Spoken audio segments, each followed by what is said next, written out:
Hello good morning friend, मैं आपका अपना यूट्यूब चैनल नॉलेज ग्रो पर आप सभी सम्मानित छात्र छात्राओं का हार्दिक स्वागत एवं अभिनंदन करता हूं। दोस्तों, आज हम बात करेंगे सर्वनामिक विशेषण।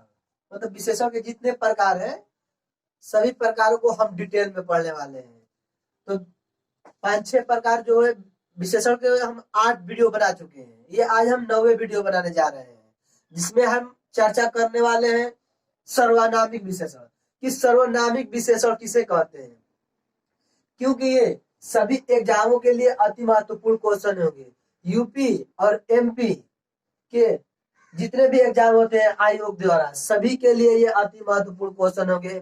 परीक्षाओं में बार बार पूछे जाते हैं। सर्वनामिक विशेषण से क्वेश्चन जो बनता है पूछा जाता है एग्जाम में। तो आज हम चर्चा करने वाले हैं सर्वनामिक विशेषण। तो सर्वनामिक विशेषण किसे कहते हैं? तो जब किसी सर्वनाम का मौलिक या यौगिक रूप किसी संज्ञा के पहले आकर उसके क्षेत्र को सीमित कर दे, तब वो सर्वनामिक विशेषण कहलाता है। सर्वनामिक विशेषण कहलाता है। तो आज हम इसी पर चर्चा करने वाले हैं, सर्वनामिक विशेषण पर।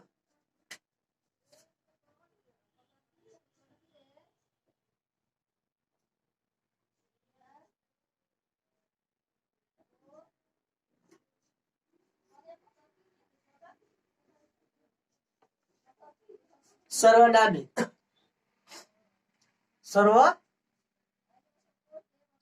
विशेषण।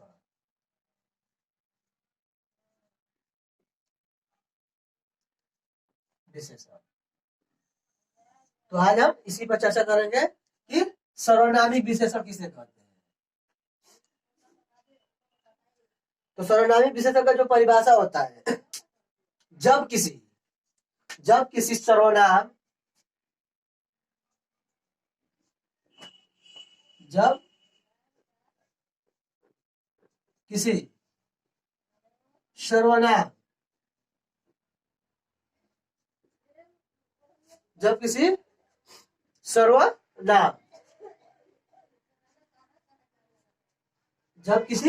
सर्वनाम का मौलिक या यौगिक सर्वनाम का मौलिक या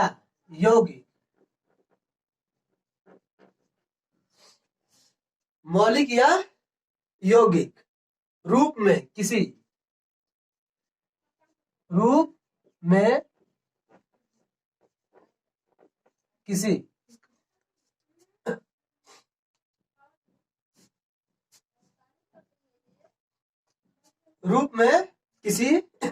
संज्ञा के पहले आकर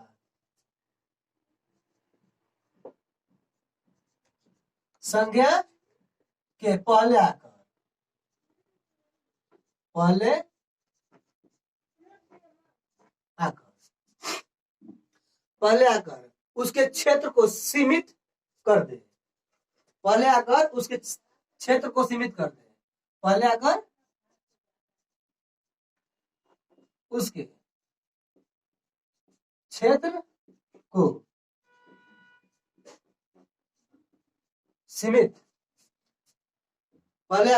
उसके क्षेत्र को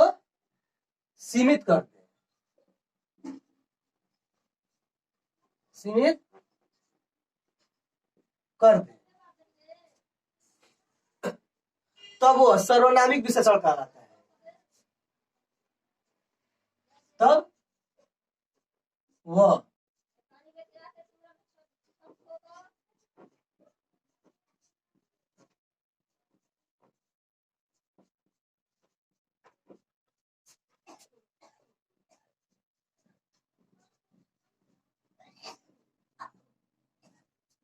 सर्वनामिक विशेषण कहलाता है। सर्वनामिक विशेषण जब किसी सर्वनाम का मौलिक या यौगिक रूप में किसी संज्ञा के पहले आकर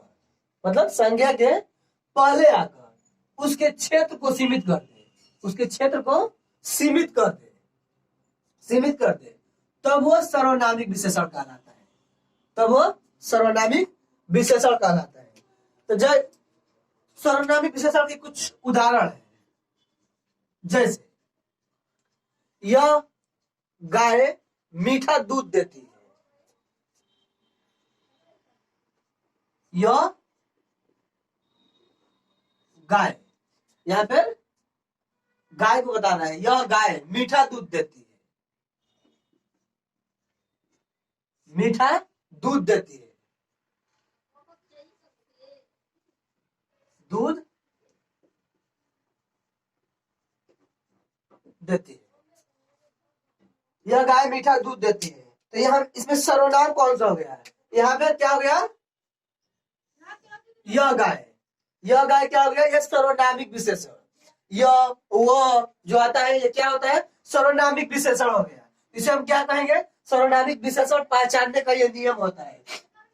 इसमें क्या लग गया, यह लग गया, यह गाय मीठा दूध देती है, मीठा दूध देती है, इसमें सर्वनामिक विशेषण क्या हो गया, यह हो गया, यह गाय।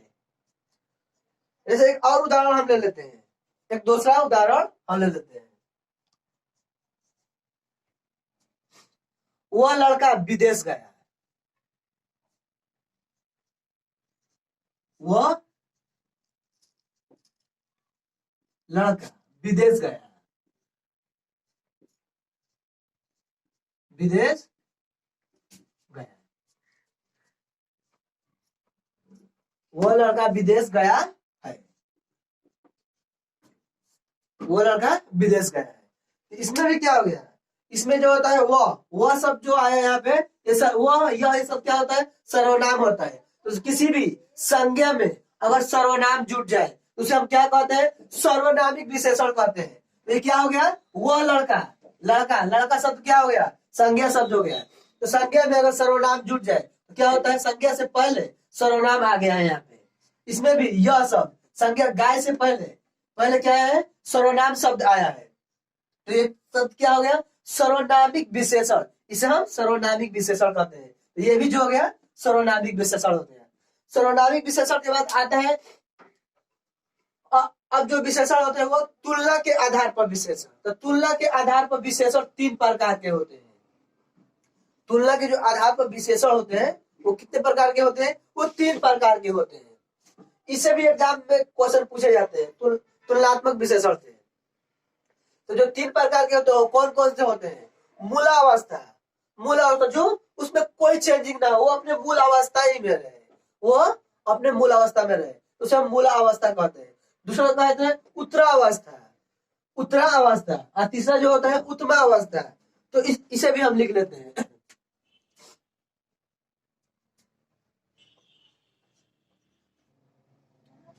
तो हम बात कर रहे हैं तुलनात्मक विशेषण पर। तुलनात्मक विशेषण, जो तुलनात्मक विशेषण होता है मतलब तुलना के आधार पर होता है,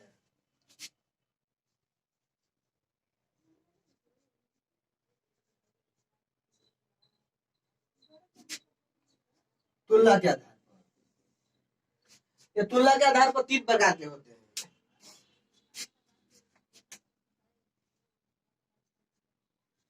यह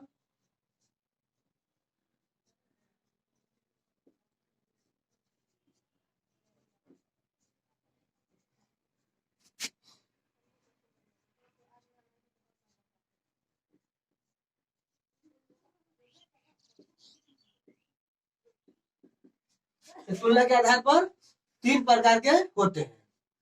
पहला जो होता है मूलावस्था, पहला जो होता है मूलावस्था,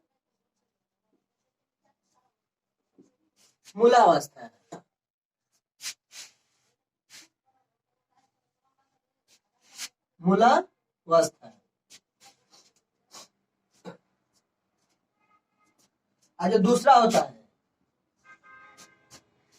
है उत्तरावस्था,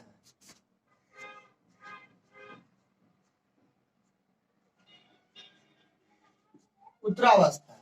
जो तीसरा होता है उत्तमावस्था,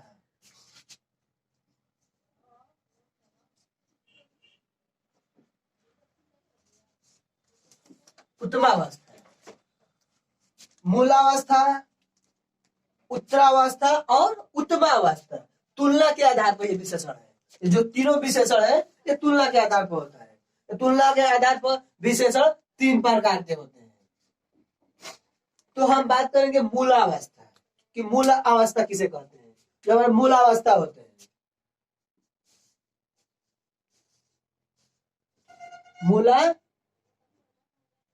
मूलावस्था। तो जो मूलावस्था होते हैं, मूल अवस्था जो होते हैं, इसमें किसी प्रकार की तुलना नहीं होती है। इसमें क्या होता है, इसमें किसी प्रकार की तुलना नहीं होती है, नहीं होती है। इसमें किसी प्रकार की तुलना, जो मूल अवस्था होते हैं इसमें किसी प्रकार की तुलना, किसी प्रकार की चेंजिंग नहीं किया जाता है। अर्थात ये विशेषण अपनी मूल अवस्था में रहता है। इसमें जो भी विशेषण होगा वो अपने मूल अवस्था में ही रहेगा, मूल अवस्था में ही रहेगा। जैसे राहुल अच्छा लड़का है, इसे हम सब ले लिए, राहुल अच्छा लड़का है।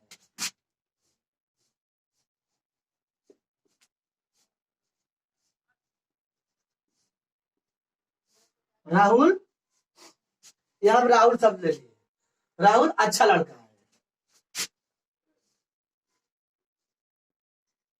अच्छा लड़का है,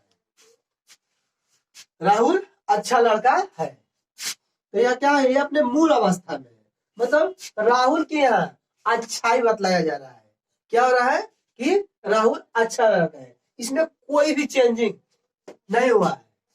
तो इसे हम क्या कहते हैं, मूल अवस्था कहते हैं। इसमें इसे हम मूल अवस्था कहते हैं।